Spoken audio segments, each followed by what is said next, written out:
Good morning, ladies and gentlemen. It's a nice and bright and early 6:15 a.m.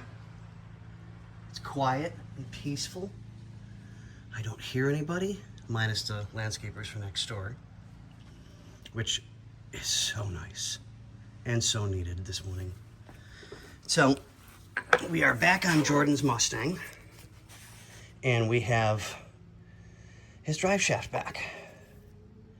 So come to find out, which I was definitely not aware of. I mean, I'd love to say I was a plethora of knowledge every day of the week, but I'm not. So that being said, we were having an issue getting the U-joints for this. I had tried multiple pairs. Boss man tried multiple pairs. We just, no matter what we did, we couldn't get the right U-joints.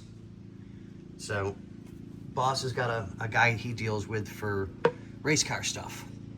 And that's all he does is drive shafts. He doesn't do any other work on cars, just builds drive shafts. So that being said, we shipped it to him. I gotta take the tape off.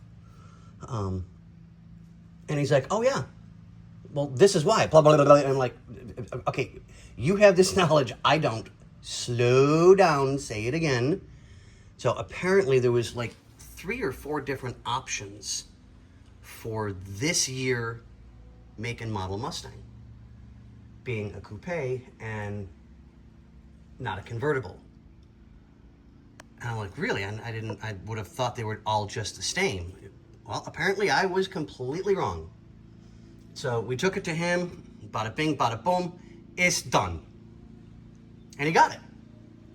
So now we're gonna put this in the car today, and we're gonna work on the linkage for the carburetor, get that done, get the drive shaft in, and as much nickel and dime stuff as I can possibly get done today.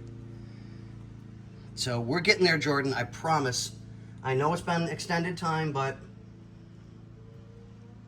yeah, I understand. But we're getting it there. But on that note, you guys have an update, and I'll update you guys on the next video, and we'll see you next time.